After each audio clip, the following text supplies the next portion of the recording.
रात को इस आतंकी धमाके की गूंज डरा रही है। पाकिस्तान के प्रधानमंत्री शहबाज शरीफ और पाकिस्तान की आतंकी सेना के चीफ आसिम मुनीर की आंखों से एक बार फिर नींद गायब है। आज प्रधानमंत्री नरेंद्र मोदी ने भी दुनिया के सामने यह ऐलान किया कि वो गुनहगारों को नहीं छोड़ेंगे और बदला लेकर रहेंगे। इसका मतलब क्या है? क्या ऑपरेशन सिंदूर 2.0 लॉन्च होने वाला है? इस समय भारत की तीनों सेनाएं पाकिस्तान बॉर्डर पर ऑपरेशन त्रिशूल चला रही हैं। हिसाब होगा।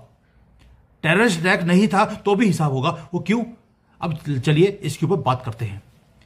ये टेररिस्ट अटैक नहीं था, ये टेरर प्लॉट था जो गलत हो गया। अब जो इन्वेस्टिगेटर्स हैं उन्होंने कुछ इंसिडेंट के ऊपर जो उन्होंने इन्वेस्टिगेट किया तो उन्हें कुछ स्टार्टलिंग चीजें मिली हैं जो मैंने कल भी ये सारी जो वीडियो के अपने पॉइंट्स थे मैंने भेजे थे अपने ट्विटर के ऊपर भी और टेलीग्राम के अंदर भी और इवन की गवर्नमेंट के हैंडल्स के पास। इंसिडेंट क्या था? एक गाड़ी 3 टन उसके अंदर अमोनियम नाइट्रेट लेके जाया जाता है और वो फट जाता है। पहले तो एक गंदी सी मस्जिद, सुनहरी मस्जिद से वो वहां बैठे रहे 3 घंटे। क्यों? वो पैनिक में थे। दे वर रनिंग फ्रॉम समवेयर, क्योंकि उनके लोग पकड़े जा रहे थे।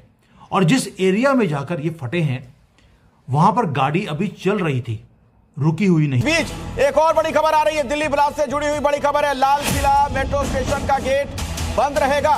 मेट्रो स्टेशन के कई गेट बंद रहेंगे। गेट नंबर 1 और 4 बंद रखने की बात सामने आ रही है, यानी अगली सूचना तक ये गेट बंद रखे जाएंगे। तो दिल्ली ब्लास्ट पर एक और बड़ा अपडेट अपने दर्शकों को दे दें और सीधे लिए चलते हैं आपको लाल किले से। हमारे साथ परिवेश वात्स्यायन भी जुड़े हुए हैं। परिवेश, एक तस्वीर जो जी न्यूज ने अपने दर्शकों को दिखाई उसमें वो शख्स दिख रहा है जो कार चलाता हुआ नजर आ रहा है। ड्राइवर वाली जो सीट होती है, आगे की सीट, वहां पर बैठा हुआ है और इसी कार में धमाका हो जाता है थोड़ी देर के बाद। तो अब सवाल यह भी खड़ा हो सकता है कि कहीं ये कोई फिदायीन हमला तो नहीं था?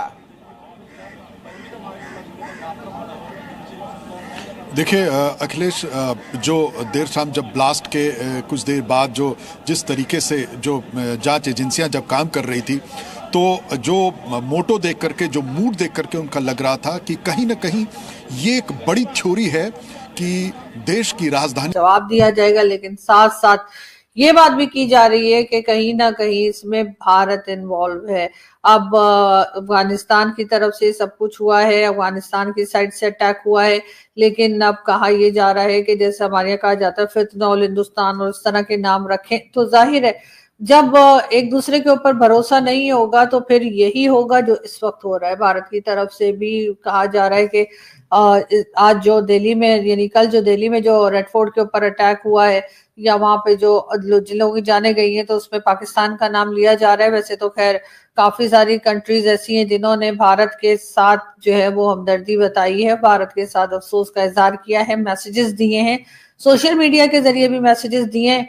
लेकिन पाकिस्तान में जो अटैक हुआ है उसके ऊपर कहीं से भी कोई अफसोस नहीं आया। शायद उन लोगों को लगता है कि ये पाकिस्तान में तो ये रोज का ही काम है कि ऐसा होता रहता है। आज 11 तारीख है और 11 तारीख को सभी जानते हैं कि भारत में इलेक्शंस भी चल रहे हैं और इस वक्त बिहार के इलेक्शंस में आज वोटिंग भी होनी है और ये इस सिलसिले को जो है, यानी भारत में जो दिल्ली में जो अटैक है उसको बिहार इलेक्शन से भी जोड़ा जा रहा है।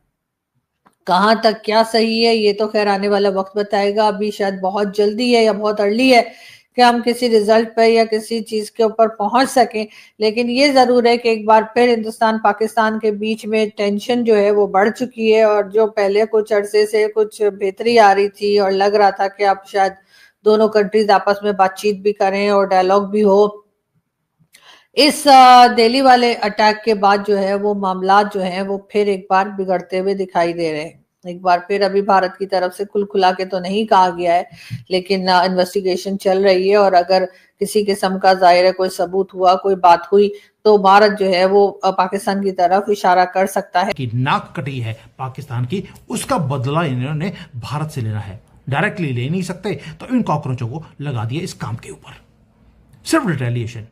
और स्केल क्या था आप सोच के देखिए, 3 टन के एक्सप्लोजिव्स उसको लेके जाया गया है वहां पर जहां पर लेकर जा रहे हैं वो मुस्लिम एरिया के अंदर डीपली कोई ना कोई मस्जिद होगी, और क्योंकि इनका प्लान है हमेशा ही मस्जिद में, मदरसा में या स्कूल कॉलेजेस में।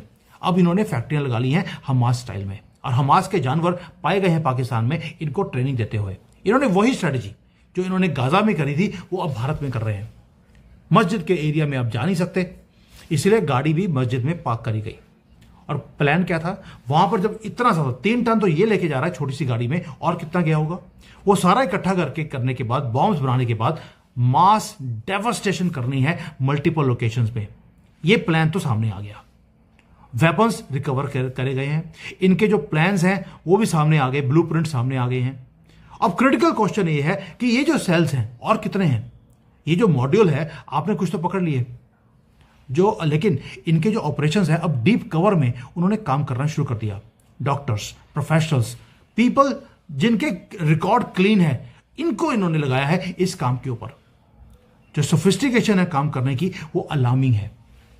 टेरर नेटवर्क पूरा इवॉल्व हो चुका है, इन्होंने नई स्ट्रेटजीज को CIA स्टाइल में काम करना शुरू कर दिया। अब ये रिक्रूट कर रहे हैं बच्चों को, बीवियों को, बीवियां तो इनकी होती नहीं। सिक्योरिटी के नाम पर आपका बार बार ये कहना है कि जी जो टेररिस्ट हैं वो असल में मोबाइल सर्विसेज और इंटरनेट सर्विस के जरिए एक दूसरे से कनेक्टेड होते हैं, इस वजह से आपने मोबाइल सर्विस और इंटरनेट सर्विस जो है वो बंद कर दी है। क्या यही दोस्तों, जो कल रेड फोर्ट में ब्लास्ट हुआ, अब वो धीरे धीरे ये पता लग रहा है कि डेफिनेटली वो एक आतंकवादी